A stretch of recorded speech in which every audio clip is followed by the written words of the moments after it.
Good morning student. আশা করি তোমরা সকলে খুব ভালো আছো। স্টুডেন্ট, গত কয়েকটা ক্লাসে কিন্তু আমরা তোমাদের বইতে যে নবম অধ্যায় এশিয়া মহাদেশ, সেই এশিয়া মহাদেশ থেকে আমরা কিন্তু বিস্তারিত জানছিলাম, তাই তো? গত ক্লাসে আমরা এশিয়া মহাদেশের জলবায়ু এবং এশিয়া মহাদেশের স্বাভাবিক উদ্ভিদ সম্পর্কে বিস্তারিত জেনেছিলাম।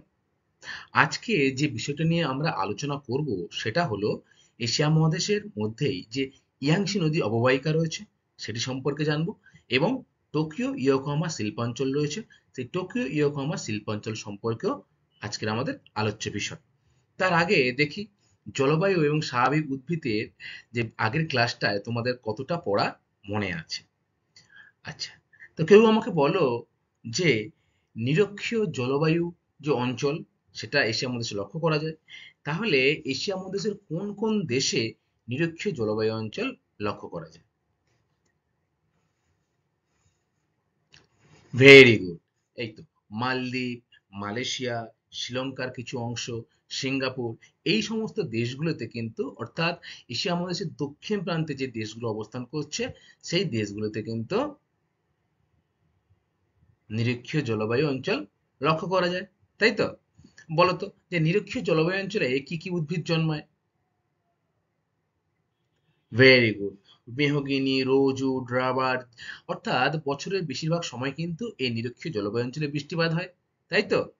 কারণ সূর্যরশ্মি কিন্তু এখানে সারা বছর লম্বভাবে পড়ে। আচ্ছা, এবারে বলো আমাকে মৌসুমী জলবায়ুর দেশ বা এই যে এশিয়া মহাদেশের মধ্যে মৌসুমী জলবায়ু অঞ্চলের দেশগুলি কোনটি কোনটি? Very good. আমাদের দেশ ভারতবর্ষ এটি কিন্তু মৌসুমী জলবায়ুর অন্তর্গত একটি দেশ। এছাড়া পাকিস্তান, দক্ষিণ চীন, বাংলাদেশ, ভিয়েতনাম, এই সমস্ত দেশ কিন্তু মৌসুমী জলবায়ুর অন্তর্গত। আচ্ছা, এবারে আমাকে বলো যে পাকিস্তান, তো তোমরা সকলের নাম শুনেছো। পাকিস্তানে একটা স্থান রয়েছে যেটি এশিয়া মহাদেশের উষ্ণতম স্থান, অর্থাৎ গরম কিন্তু সেখানে সব থেকে বেশি। Very good. জেকোবাবাদ। জেকোবাবাদ হলো কিন্তু এশিয়া মহাদেশের উষ্ণতম স্থান। আচ্ছা, কেউ আমাকে বলো যে এশিয়া মহাদেশের বা পৃথিবীর বৃহত্তম সরলবর্গীয় বনভূমির অরণ্য কোনটি? মনে আছে কি নাম তার?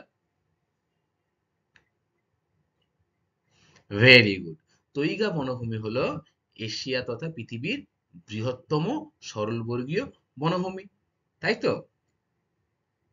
আচ্ছা, এশিয়া মহাদেশের অন্তর্গত ভূমধ্য মহাসাগরীয় যে ভূমধ্যসাগরীয় যে জলবায়ু, সেই ভূমধ্যসাগরীয় জলবায়ু কিন্তু লক্ষ্য করা যায়। তোমরা আমাকে বলো যে ভূমধ্যসাগরীয় যে জলবায়ু অঞ্চল, সেই জলবায়ু অঞ্চলে কোন কোন ফসল খুব ভালো উৎপন্ন হয়? Very good. কমলা লেবু খুব ভালো উৎপন্ন হয়। আপেল, আঙ্গুর, জলপাই, এই যে দামি দামি ফলগুলো না, ভূমধ্যসাগরীয় জলবায়ু অঞ্চলে ব্যাপকভাবে উৎপন্ন হয়।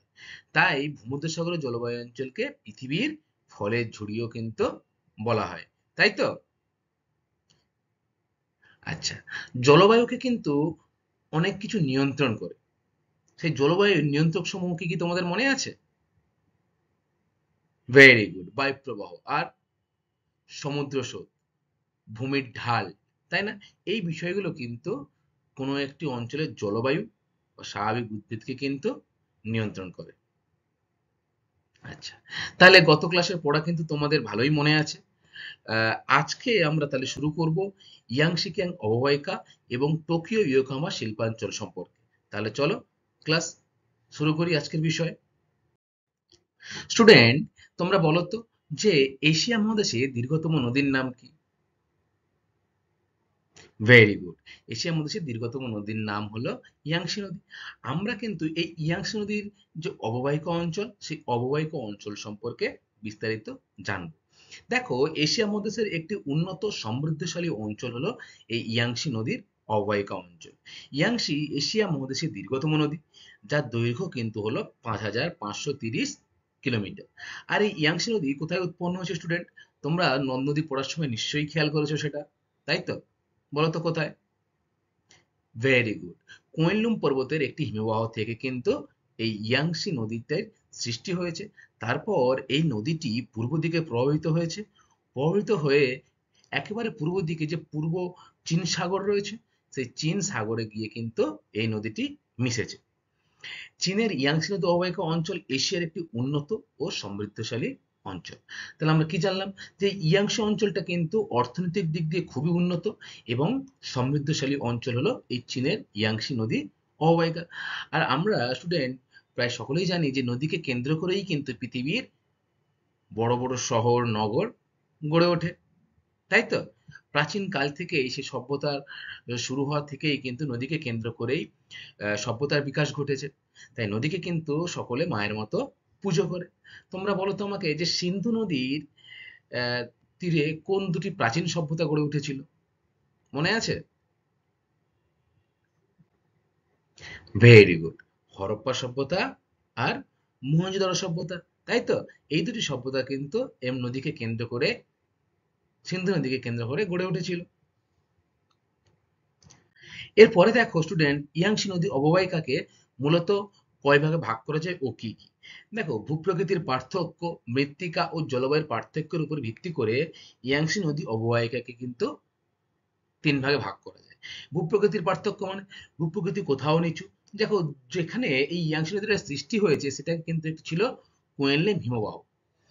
অর্থাৎ সেটি কিন্তু সমতল ভূমি থেকে অনেকটাই উঁচু অংশে, এবং ভূমির ঢাল অনুসরণ করে নদীটি কিন্তু সৃষ্টি হওয়ার পর পূর্ব দিকে প্রভাবিত হয়েছে। সেটিকে উপর ভিত্তি করে, তারপর মৃত্তিকার উপরে ভিত্তি করে, এবং যে জলবায়ুর পার্থক্য লক্ষ্য করা যায়। দেখো, পাহাড়ের পর্বতের উপরে একরকম জলবায়ু, আবার সমতল ভূমিতে জলবায়ু অন্যরকম, তাই না? এইগুলোর উপর ভিত্তি করে এই নদী অববাহিকাকে কিন্তু তিনটি প্রধান ভাগে ভাগ করা গেছে। সেই প্রধান ভাগগুলি কি কি? দেখো, এক নম্বর রয়েছে সেজুয়ান অববাহিকা। এই সেজুয়ান অববাহিকা ইয়াংসি নদীর উৎস থেকে ইয়াংচং পর্যন্ত বিস্তৃত। তাহলে প্রথম ভাগটা কি বললাম? দেখো, সেজুয়ান অববাহিকা থেকে ইয়াংসি নদীর উৎস পর্যন্ত এই নদী বিস্তৃত। দু নম্বর দেখো, মধ্য ইয়াংসি অববাহিকা। এই মধ্য ইয়াংসি অববাহিকা কিন্তু ইয়াং ইয়াংচা থেকে হুনান প্রদেশ পর্যন্ত বিস্তৃত। তাহলে মধ্যভাগের অংশটা কি? ইয়াংচেন থেকে হুনান প্রদেশ অব্দি বিস্তৃত। এবং সর্বশেষে রয়েছে দেখো বদ্বীপ অঞ্চল। অর্থাৎ এই ম্যাপে, এটা চীনের ম্যাপ, এই ম্যাপে তোমরা দেখো এই যে নদীটা, এটা কিন্তু হলো ইয়াংসি নদী।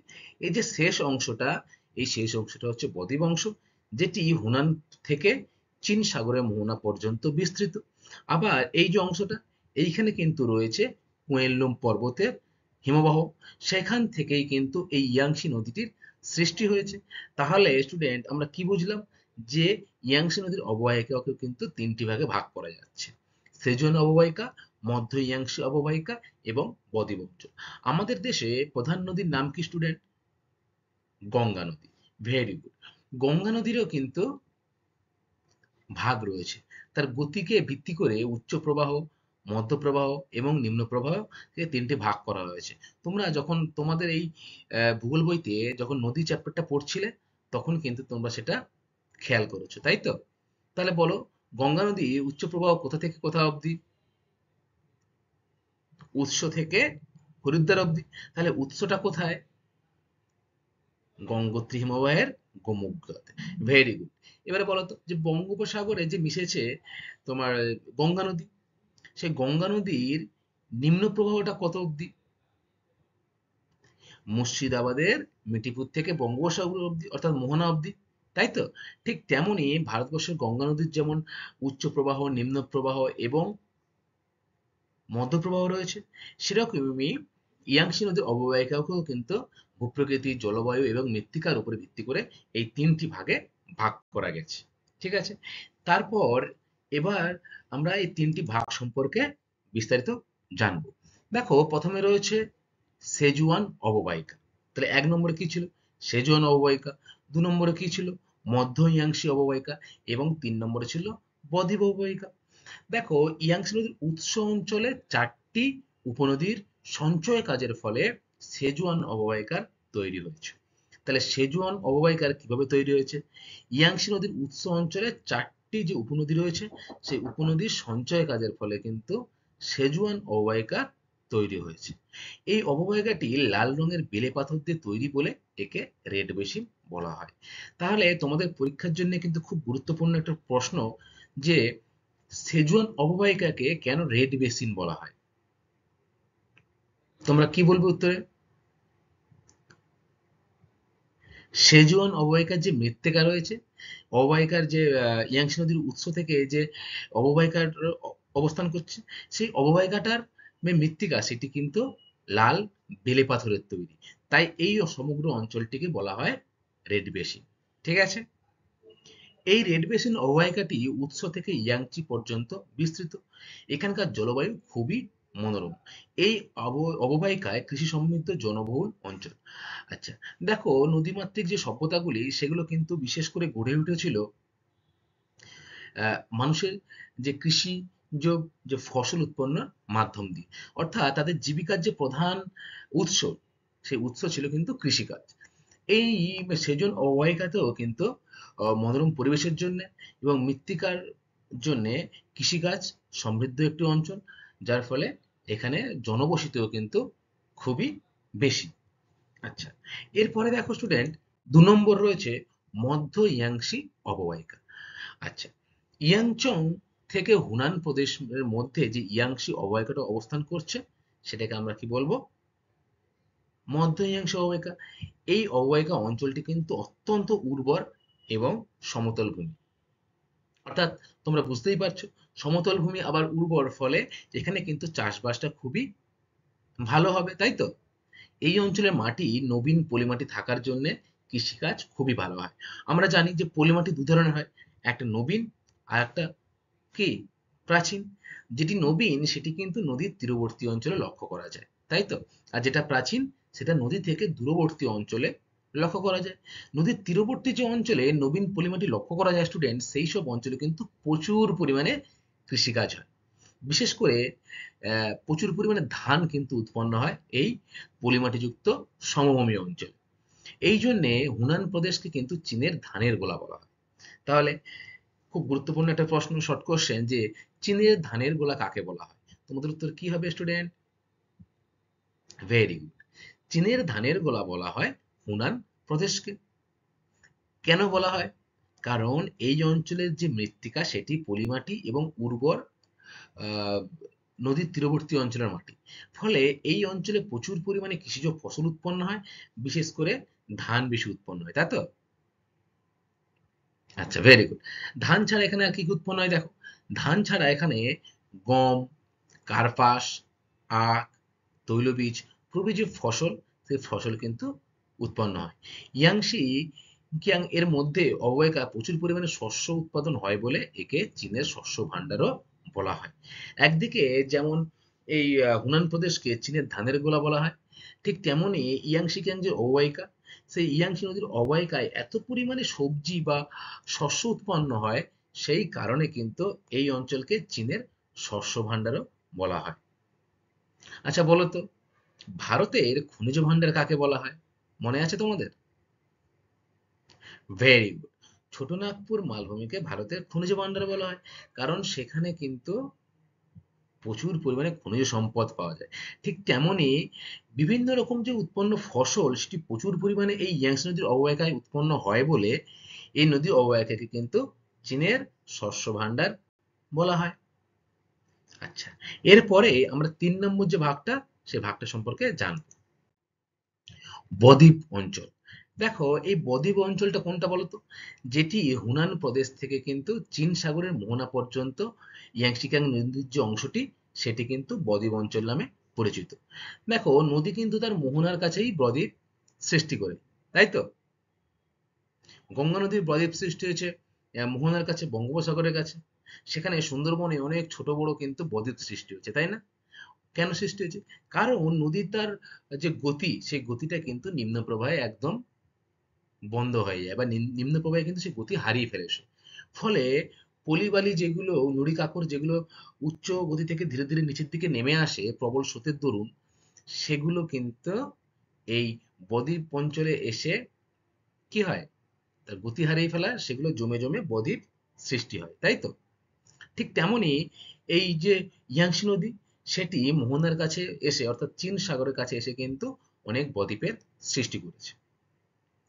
ইউরোপ মহাদেশের হল্যান্ডের মতো এই অঞ্চলটিতে বহু জলাভূমি, খাল এবং সমুদ্র থেকে উদ্ধার করা জমি বা পোল্ডার ভূমি দেখা যায় বলে এই অঞ্চলকে এশিয়ার হল্যান্ড বা চীনের ইংল্যান্ডও বলা হয়, বা চীনের হল্যান্ডও বলা হয়। দেখো, পোল্ডার ভূমি কি? পোল্ডার ভূমি হলো তেমনই একটা জায়গা যেটি সমুদ্রের একটা অগভীর জায়গা। সেই সমুদ্রের অগভীর জায়গাটাকে বাঁধ দিয়ে কিন্তু, কিছুটা আগে বাঁধ দিয়ে কিন্তু সেই জলটা নিকাশি করার মাধ্যমে বহুদিন ফেলে রেখে সেই মাটিটাকে কৃষিকাজের উপযোগী করা হয়। সেটাকে বলা হয় কিন্তু পোল্ডার ভূমি। ঠিক আছে?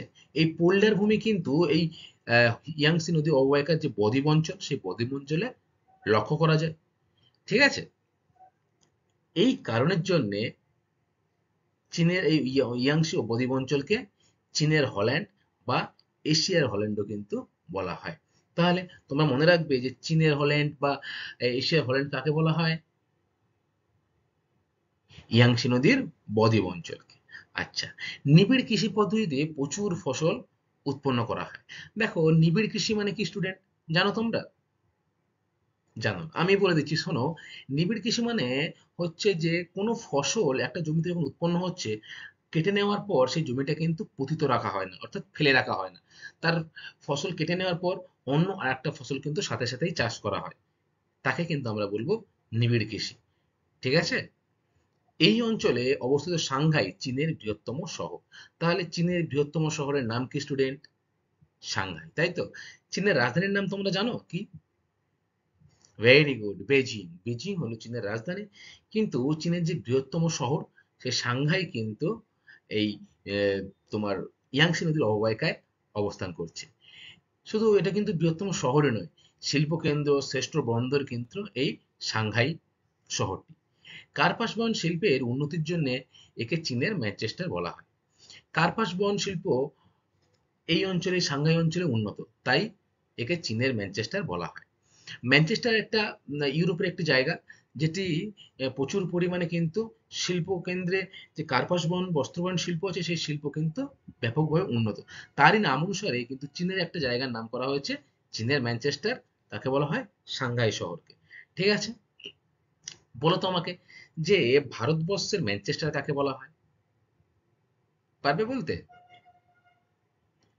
ভারতবর্ষের ম্যানচেস্টার বলা হয় কিন্তু স্টুডেন্ট আহমেদাবাদকে।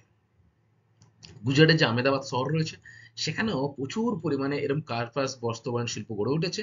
ফলে ভারতের ম্যানচেস্টার বলা হয় কিন্তু আহমেদাবাদ শহরকে।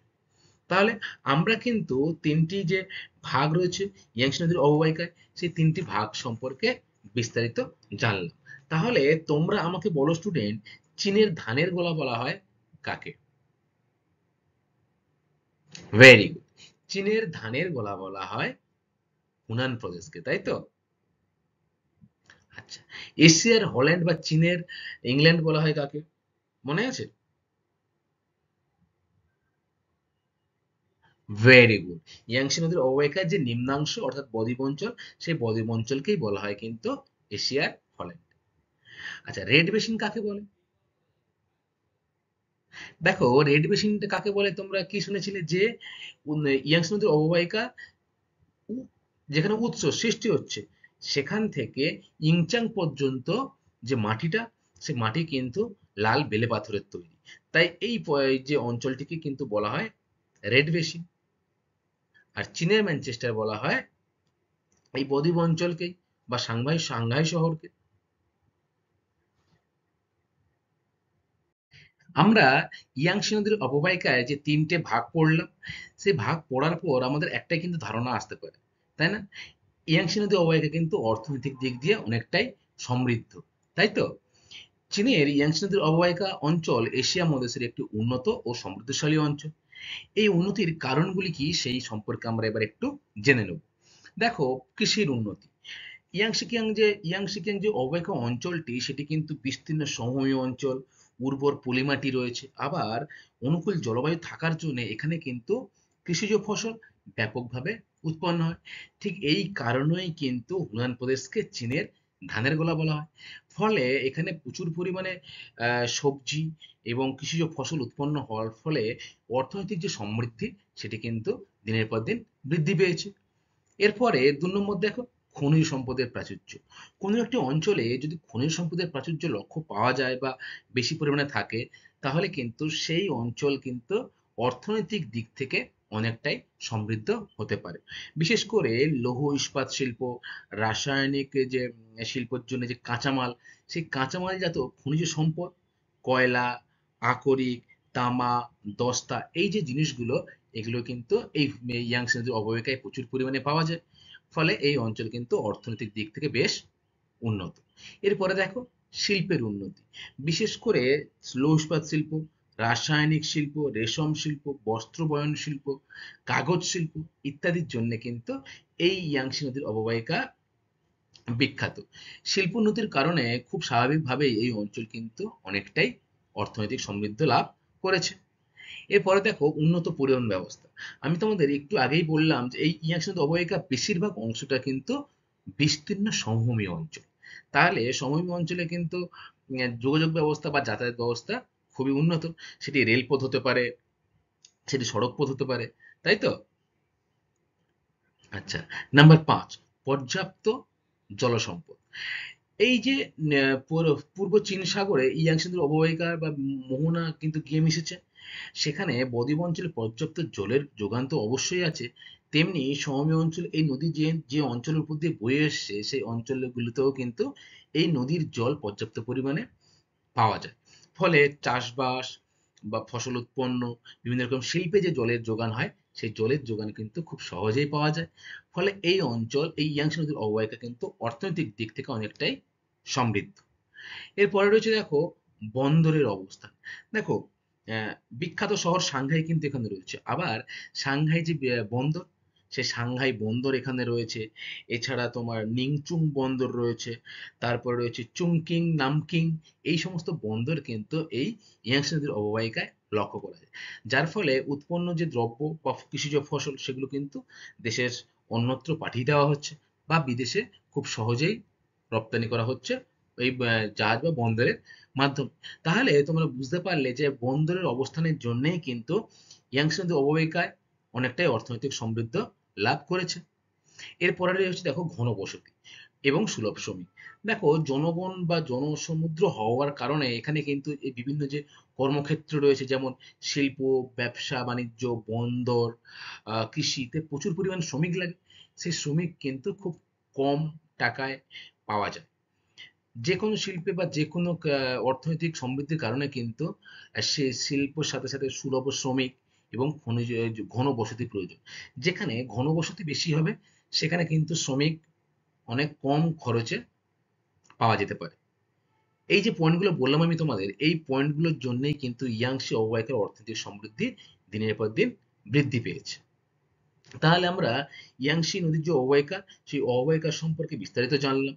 ইয়াংসি নদীর অববাহিকা কোথা থেকে কোথা অবধি গেছে।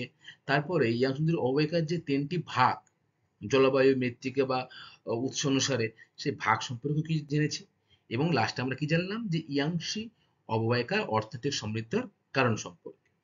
আচ্ছা, এরপরে স্টুডেন্ট আমরা জাপানের যে টোকিও ইয়োকোহামা শিল্পাঞ্চল, সেই টোকিও ইয়োকোহামা শিল্পাঞ্চল সম্পর্কে বিস্তারিত জানব। জাপানের টোকিও ইয়োকোহামা শিল্পাঞ্চল। দেখো স্টুডেন্ট, জাপানের প্রধান 4টি দ্বীপের মধ্যে বৃহত্তম দ্বীপ কিন্তু হলো হনসু দ্বীপ। হনসুর পূর্বাংশে 7টি যে অঞ্চল নিয়ে কান্টো সমভূমি গঠিত হয়েছে, সেই সমভূমিতেই কিন্তু জাপানের টোকিও ইয়োকোহামা শিল্পাঞ্চলটি গড়ে উঠেছে। এই 7টি অংশ কি কি? গামনা, তেচিগি, ইবারকি, সাইতামা, টোকিও, চিবা এবং কানাগাওয়া। এই সমভূমির জনবসতি অত্যন্ত ঘন। সমুদ্রের ধারে অবস্থিত হওয়ায় শহরগুলোর প্রত্যেকটিতে বন্দর আছে। বন্দরগুলো জাপান তথা পৃথিবীর অন্যান্য দেশের বন্দরের সঙ্গে সহজে যোগাযোগ স্থাপন করে। তাহলে আমরা কি জানলাম, যে জাপানের কোনটো সমভূমি অঞ্চল রয়েছে, সেই কান্টো সমভূমি অঞ্চলেই কিন্তু এই টোকিও ইয়োকোহামা শিল্পাঞ্চল গঠিত এবং প্রচুর ঘনবসতি এখানে লক্ষ্য করা যায়। এর কারণ হচ্ছে এটি সমভূমি অঞ্চল এবং এই সমভূমি অঞ্চলের প্রত্যেকটিতেই কিন্তু প্রতিটার সাথে প্রতিটা একটা বন্দর রয়েছে, যা বহির্বিশ্বের সাথে কিন্তু এই অঞ্চলটা যোগাযোগ রক্ষা করে চলেছে। বন্দরগুলো জাপান তথা পৃথিবীর অন্যান্য দেশের সঙ্গে কিন্তু যোগাযোগ রক্ষা করে চলেছে। আমদানি ও রপ্তানি, ব্যবসা বাণিজ্য বন্দরগুলো অত্যন্ত গুরুত্বপূর্ণ। এই বন্দরগুলোর উপর নির্ভর করে কান্টো সমভূমিতেই কিন্তু গড়ে উঠেছে জাপানের শ্রেষ্ঠ শিল্পাঞ্চল কিহিন শিল্পাঞ্চল বা টোকিও ইয়োকোহামা শিল্পাঞ্চল। তাহলে তোমাদের যদি পরীক্ষায় প্রশ্ন আসে এশিয়া তথা জাপানের শ্রেষ্ঠ শিল্পাঞ্চলের নাম কি, তোমরা কি বলবে? যে টোকিও ইয়োকোহামা শিল্পাঞ্চল বা কিহিন শিল্পাঞ্চল হলো জাপানের শ্রেষ্ঠ শিল্পাঞ্চল। দেখো তোমরা ছবিতে, এটি কিন্তু হলো জাপান দেশ। জাপান এশিয়া মহাদেশের একেবারে পূর্ব দিকে অবস্থিত একটি দেশ, যেখানে পৃথিবীতে কিন্তু সবার আগে সূর্য ওঠে, তাই না? সূর্যোদয়ের দেশ বলা হয় জাপানকে, তাই তো? একেবারে পূর্ব দিকে অবস্থান করছে। ছোট ছোট অনেক বদ্বীপ কিন্তু বা দ্বীপ, বদ্বীপ নয় দ্বীপ, ছোট ছোট অনেক দ্বীপ কিন্তু এই অঞ্চলে লক্ষ্য করা যায়। তাহলে তোমরা কি জানলে? যে জাপানের শ্রেষ্ঠ শিল্পাঞ্চলের নাম কিন্তু হলো কিহিন শিল্পাঞ্চল বা টোকিও ইয়োকোহামা শিল্পাঞ্চল। টোকিও ইয়োকোহামা শিল্পাঞ্চলের প্রথমে আমরা দেখব টোকিও শহরটা। আমরা কি জানি যে জাপানের রাজধানী কি স্টুডেন্ট? টোকিও শহর, তাই না? এই টোকিও কিন্তু জাপানের বৃহত্তম শহর, এটা কিন্তু তোমরা মনে রাখবে। আর কি মনে রাখবে? বন্দর এবং যে শুধু ব্যবসা বাণিজ্য এখানে হয় তা কিন্তু নয়। এই জাপানের টোকিও শহর কিন্তু শিক্ষা সংস্কৃতির অন্যতম পীঠস্থান। এখানে জাপানের সবথেকে বেশি জনসংখ্যা এখানে বসবাস করে। ঠিক আছে? এরপরে দেখবো আমরা ইয়োকোহামা। হনশু দ্বীপের দক্ষিণ দিকে টোকিও থেকে প্রায় 30 কিলোমিটার দূরত্বে কিন্তু রয়েছে ইয়োকোহামা শহর।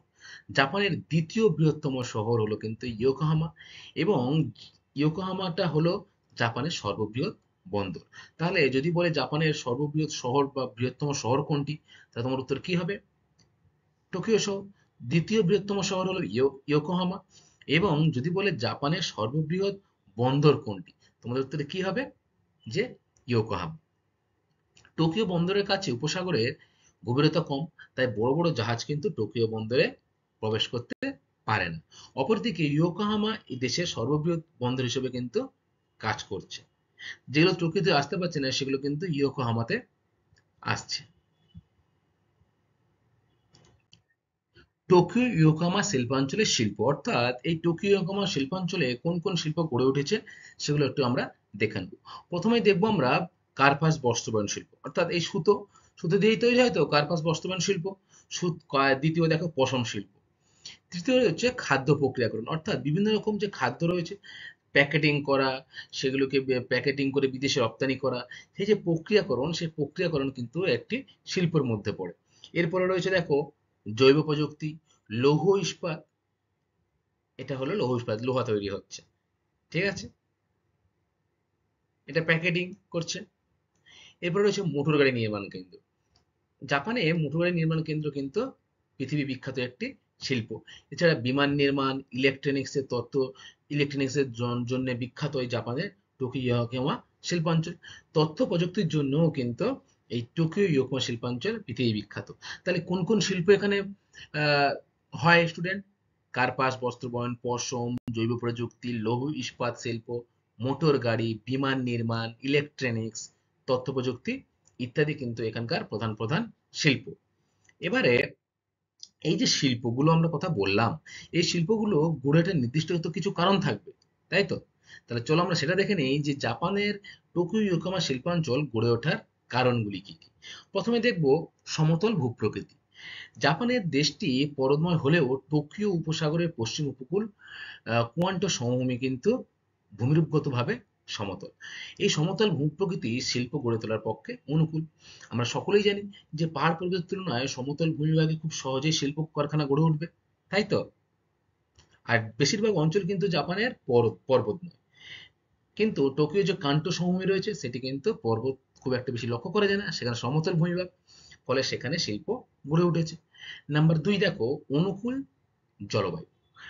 উষ্ণ জাপান স্রোত এবং সামুদ্রিক প্রভাবের জন্য এই অঞ্চলের জলবায়ু আর্দ্র ও মৃদুভাবাপন্ন, যা কার্পাস বস্ত্র বয়ন শিল্পে গড়ে উঠতে অনেকাংশে সাহায্য করেছে।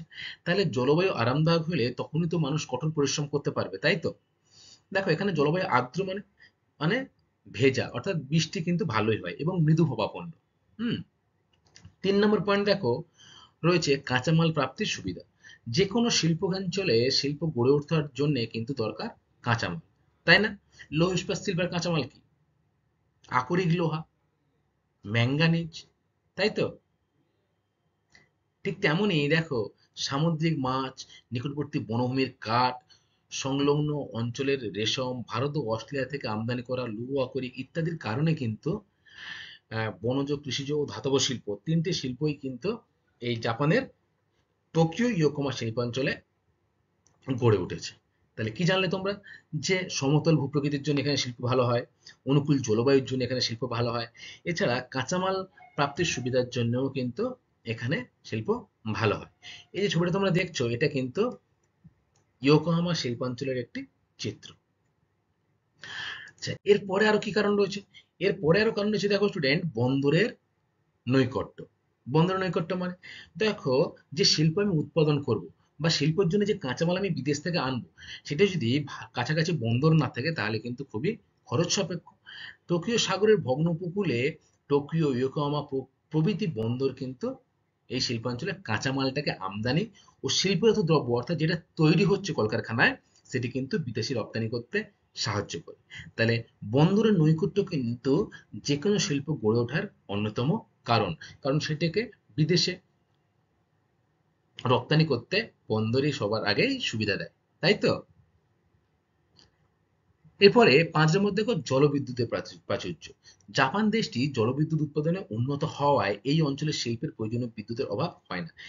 যখন শিল্প কারখানায় প্রচুর পরিমাণে বিদ্যুৎ প্রয়োজন হয়, বড় বড় ভারী যন্ত্রপাতি আছে বা ভারী মেশিন রয়েছে, সেই মেশিনগুলো চালানোর জন্য প্রচুর পরিমাণে মেগাওয়াট কিন্তু বিদ্যুতের প্রয়োজন হয়। আর এই বিদ্যুতের প্রয়োজন মেটায় জাপানের যে বড় বড় জলবিদ্যুৎ প্রকল্প রয়েছে, সেই জলবিদ্যুৎ প্রকল্পের দ্বারা কিন্তু জাপানের যে জলবিদ্যুৎ প্রচুর পরিমাণে উৎপন্ন হয়। এরপরে ৬ নম্বর দেখো উন্নত পরিবহন ব্যবস্থা। আমি আগেই বলেছি যে কান্টো সমভূমি অঞ্চল কিন্তু সমতল ভূমিভাগ, ফলে এখানে রেল, সড়ক, জল পরিবহন ব্যবস্থা অভূতপূর্ণ উন্নতি লাভ করেছে। ফলে টোকিও ইয়োকোহামা শিল্পাঞ্চলে কাঁচামাল, আয়রন ও শিল্পজাত দ্রব্য কিন্তু খুব সহজেই বাজারে পৌঁছে যাচ্ছে। অর্থাৎ যে জিনিসটা উৎপন্ন হচ্ছে সেটি সড়কপথ, রেলপথ বা জলপথের মাধ্যমে খুব সহজে দেশের অন্যান্য স্থানে পৌঁছে যাচ্ছে। এর ফলেই কিন্তু টোকিও ইয়োকোহামা শিল্পাঞ্চলে দিনের পর দিন উন্নতি লাভ করেছে বা গড়ে ওঠার এটি অন্যতম কারণ। এরপরে আরো রয়েছে দেখো ৭ নম্বর, ৮ নম্বর। ৭ নম্বর হচ্ছে উন্নত প্রযুক্তিবিদ্যা। বর্তমানে প্রযুক্তিবিদ্যায় কিন্তু আমেরিকা যুক্তরাষ্ট্র, ইংল্যান্ড, ফ্রান্স, সাথে সাথে জাপান, চীন অনেকটা এগিয়ে গেছে। এই উন্নত প্রযুক্তিবিদ্যার মাধ্যমে কিন্তু প্রচুর পরিমাণে বা অল্প সময়ে প্রচুর পরিমাণে উৎপাদন করতে সক্ষম হচ্ছে এই শিল্পাঞ্চলগুলি। ফলে অর্থনৈতিক দিক থেকেও কিন্তু এই শিল্পাঞ্চলগুলি সমৃদ্ধ হচ্ছে। এরপরে হচ্ছে দেখো দক্ষ শ্রমিক। শিল্পের কিন্তু একটি সব থেকে বেশি প্রয়োজনীয় হচ্ছে শ্রমিক। শ্রমিক না হলে শিল্প কারখানায় কাজ করবে কে, তাই না? ফলে এই যে ইয়োকোহামা আর টোকিও যে অঞ্চলটা, এখানে কিন্তু প্রচুর পরিমাণে জনবসতি রয়েছে। ফলে শ্রমিক কিন্তু পাওয়া খুবই সহজ ব্যাপার এবং খুব অল্প খরচেই কিন্তু দক্ষ শ্রমিক এখান থেকে পাওয়া যায়। তাহলে তোমরা কি জানলে? জানলে যে টোকিও ইয়োকোহামা শিল্পাঞ্চল গড়ে ওঠার পেছনে কিছু কারণ, তাই তো? আচ্ছা, এরপরে আমরা দেখব টোকিও ইয়োকোহামা শিল্পাঞ্চলের কিছু সমস্যা সম্পর্কে। দেখো, শিল্পাঞ্চল তো একদিক দিয়ে উন্নতি লাভ করছে, কিন্তু এই উন্নতি লাভের সাথে সাথে বর্তমানে কিন্তু বেশ কিছু সমস্যার সম্মুখীন হচ্ছে এই শিল্পাঞ্চলগুলি। কিভাবে? অত্যন্ত জনবহুলতা। দিনের পর দিন জনসংখ্যা কিন্তু বৃদ্ধি পাচ্ছে পৃথিবীতে, তাই না? এই জনসংখ্যার বৃদ্ধির চাপ কিন্তু শিল্পাঞ্চলে পড়ছে বা শিল্প উন্নয়নেও কিন্তু বাধার সৃষ্টি হচ্ছে। শিল্প যখন আমি বাড়াতে চাইবো, তাহলে আমার জমির প্রয়োজন হবে। কিন্তু জনবহুলতা বেশি হওয়ার জন্যে সেই জমিতে কিন্তু ঘরবাড়ি তৈরি হচ্ছে। ফলে শিল্প কারখানা গড়ে ওঠার জন্য কিন্তু তেমনভাবে জমি পাওয়া যাচ্ছে না। এটি কিন্তু একটি অন্যতম সমস্যার সম্মুখীন বর্তমানে দেখা দিয়েছে। ২ নম্বর দেখো জমির অভাব। একই বিষয়, জনসংখ্যা বৃদ্ধি পাচ্ছে বলে দিনের পর দিন জমির পরিমাণও কমে যাচ্ছে, তাই তো? মাথাপিছু যে জমি সেগুলো কিন্তু পরিমাণ দিনের পর দিন কমে যাচ্ছে। ফলে জমির অভাবের জন্য নতুন নতুন যে শিল্প কেন্দ্র সেগুলো কিন্তু আর গড়ে উঠছে না। সীমাবদ্ধ পরিবহন। বর্তমানে এই জাপানের ইয়োকোহামা টোকিও ইয়োকোহামা শিল্পাঞ্চলে পরিবহনটা কিন্তু সীমাবদ্ধ। পরিবেশ দূষণ যাতে না হয় সেই জন্য অত্যাধিক গাড়ি ঘোড়া কিন্তু এই সমভূমি অঞ্চলে বেশি চালানো নিয়ম সরকার থেকে বন্ধ করা হয়েছে। ফলে পরিবহনের সীমাবদ্ধতার জন্য কিন্তু শিল্পাঞ্চল উৎপাদন দ্রব্য বা শিল্পের প্রয়োজনীয় যে কাঁচামাল সেটি কিন্তু কলকারখানায় বা শিল্পকেন্দ্রে আসতে বা শিল্পকেন্দ্র থেকে বাইরে নিয়ে যেতে কিন্তু খুবই সমস্যা বর্তমানে দেখা দিয়েছে। এরপরে রয়েছে দেখো পরিবেশ দূষণ। বর্তমানে পরিবেশ দূষণ কিন্তু একটি অন্যতম সমস্যা পৃথিবীর কাছে, তাই না? যখন শিল্পটা বেশি দিনের পর দিন বেশি উন্নত হবে এবং তার পরিমাণ যখন উৎপাদনশীলতা যখন বাড়বে, একদিকে জনসংখ্যার যে চাহিদা সেটা মেটাতে পারবে, অপরদিকে পরিবেশের কিন্তু ব্যাপকভাবে ক্ষতিও করবে। কারণ শিল্প কারখানায় বা বিভিন্ন লৌহ ইস্পাত কারখানা বা বিভিন্ন জায়গায় কিন্তু যে গরম গ্যাসীয় তরল, সেগুলো কিন্তু সরাসরি পরিবেশে মিশছে। এছাড়া শিল্পে ব্যবহৃত যে বর্জ্য পদার্থগুলি, সেগুলো কিন্তু সরাসরি পরিবেশে ফেলা হচ্ছে। ফলে পরিবেশ দূষণ কিন্তু এই শিল্পাঞ্চলের একটি অন্যতম সমস্যা। এবারে আমরা তো সমস্যা সম্পর্কে জানলাম। এবারে যদি বলে এই সমস্যাগুলির সম্মুখীন না হয়ে আমরা সমাধান কি করে করব, সেটা মাথায় আসবে। দেখো, জাপান সরকার কিন্তু এই সমস্যা সমাধানের জন্য কতগুলি পদক্ষেপ নিয়েছে। কি কি পদক্ষেপ নিয়েছে? বিশেষত চিবা ইবারাকি যে শহরে এই যে শিল্পাঞ্চলগুলো সেগুলো সরিয়ে নিয়ে যাওয়ার কথা কিন্তু ভাবছে। কারণ এই অঞ্চলগুলো কিন্তু শিল্পাঞ্চলের ফলে আশেপাশের পরিবেশ দূষিত হচ্ছে, জমির অভাব বর্তমানে লক্ষ্য দিচ্ছে। তাই যেখানে জনসংখ্যা তুলনামূলকভাবে কম এবং পরিবেশ দূষণ তুলনামূলকভাবে কম হবে, সেই সব জায়গায় কিন্তু কারখানাগুলো সরিয়ে নিয়ে যাওয়ার চিন্তাভাবনা জাপান সরকার অলরেডি শুরু করে দিয়েছে। আচ্ছা, এরপরে আমরা দেখব এই যে ইয়োকামা শিল্পাঞ্চল সম্পর্কে আমরা জানলাম। এই ইয়োকামা শিল্পাঞ্চলের কিছু বৈশিষ্ট্য সম্পর্কে, যে বৈশিষ্ট্যগুলো অন্যান্য শিল্পাঞ্চলের থেকে কিন্তু ইয়োকামা শিল্পাঞ্চলকে আলাদা করে তুলেছে। তাই পৃথিবীর একটি শ্রেষ্ঠ শিল্পাঞ্চল ইয়োকামা শিল্পাঞ্চলকে বলা হচ্ছে। কি কি বৈশিষ্ট্য যেগুলো অন্যান্য শিল্পাঞ্চল থেকে এই ইয়োকামা শিল্পাঞ্চলকে আরো আলাদা এবং গুরুত্বপূর্ণ করে তুলেছে?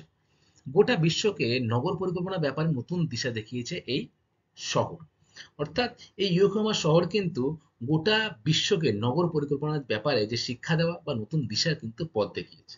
জাপান সরকার কর্তৃক 2008 সালে আদর্শ পরিবেশ বান্ধব শহর হিসেবে কিন্তু স্বীকৃত পেয়েছে এই ইয়োকোহামা। দেখো, ইয়োকোহামায় কিন্তু প্রচুর শিল্পাঞ্চল রয়েছে।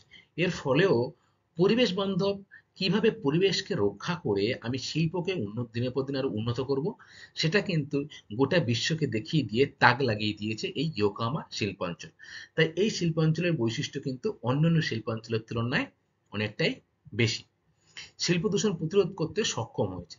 শিল্প দূষণে প্রতিরোধ করার যে সরকার যে পদক্ষেপ নিয়েছিল সেগুলো কিন্তু বেশিরভাগ ক্ষেত্রেই সফল হয়েছে।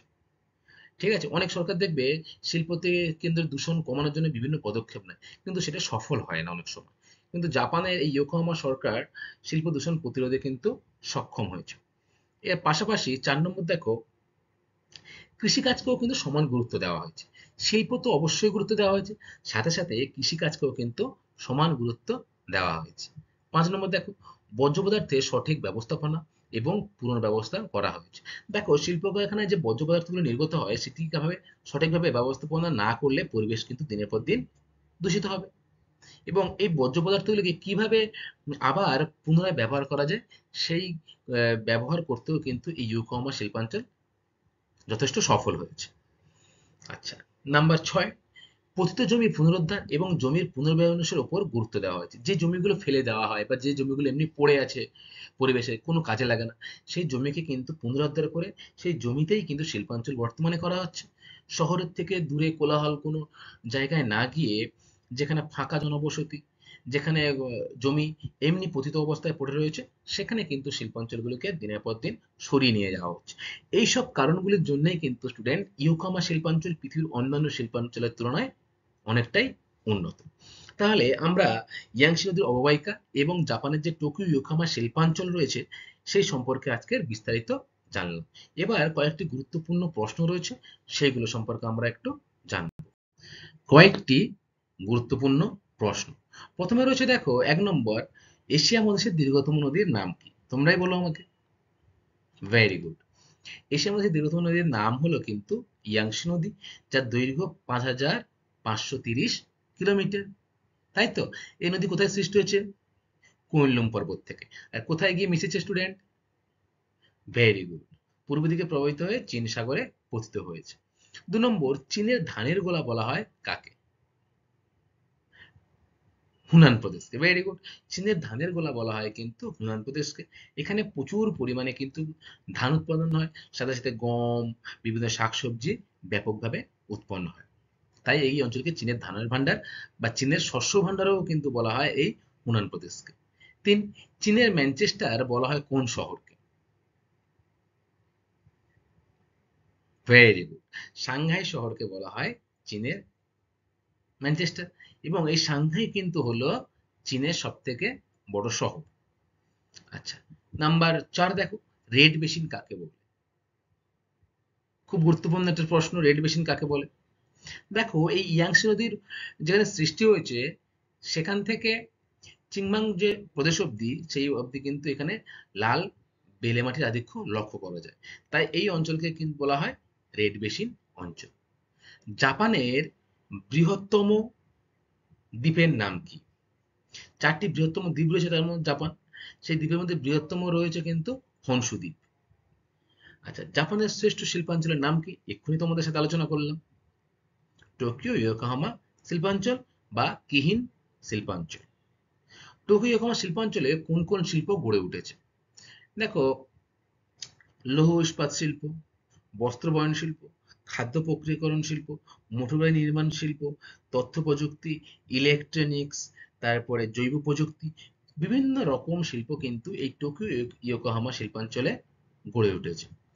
চীনের শস্য ভান্ডার কাকে বলা হয় এবং কেন? দেখো, চীনের শস্য ভান্ডার বলা হয় কিন্তু হুনান প্রদেশকে। কেন বলা হয়? এখানে ধান তো ব্যাপক উৎপন্ন হয়ই, তার সেই জন্য একে ধানের গোলা বলা হয়। সাথে সাথে বিভিন্ন রকম যে শাকসবজি এই অঞ্চলে কিন্তু প্রচুর পরিমাণে উৎপন্ন হয়। তাই হুনান প্রদেশকে চীনের শস্য ভান্ডারও বলা হয়ে থাকে। এরপরে লাস্ট কোশ্চেন দেখো, ইয়াংশি অববাহিকায় অর্থনৈতিক সমৃদ্ধির কারণ কি? এই কোশ্চেনটা কিন্তু একটু বড়, পরীক্ষার জন্য ধরো 3 নাম্বার বা 5 নাম্বারের জন্য তোমাদের আসতে পারে। তাহলে কি হবে উত্তর? ইয়াংশি অববাহিকার অর্থনৈতিক সমৃদ্ধির কারণ হচ্ছে কৃষির উন্নতি, শিল্পের উন্নতি, খনিজ সম্পদের প্রাচুর্য, সুলভ শ্রমিক, জলবিদ্যুৎ, মূলধনের যে অভাব, মূলধনের কোনো অভাব নেই, এই যে কারণগুলো কিন্তু আহ, ইয়াংশি অববাহিকার অর্থনৈতিক সমৃদ্ধির কারণ। স্টুডেন্ট, আমরা কিন্তু আজকের ইয়াংশি নদীর অববাহিকা এবং জাপানের টোকিও ইকোনমি যে শিল্পাঞ্চল সেই সম্পর্কে বিস্তারিত জানলাম। এর পরের ক্লাসে যে তোমাদের বইতে লাস্টে রয়েছে দক্ষিণ পশ্চিম এশিয়ার তৈল বলয়, এশিয়া মহাদেশের মধ্যে, সেই তৈল বলয় সম্পর্কেও কিন্তু আমরা পরের ক্লাসে আলোচনা করব। আজকের জন্য সবাইকে অসংখ্য ধন্যবাদ। আশা করি ক্লাসটা তোমাদের ভালো লেগেছে। Thank you class.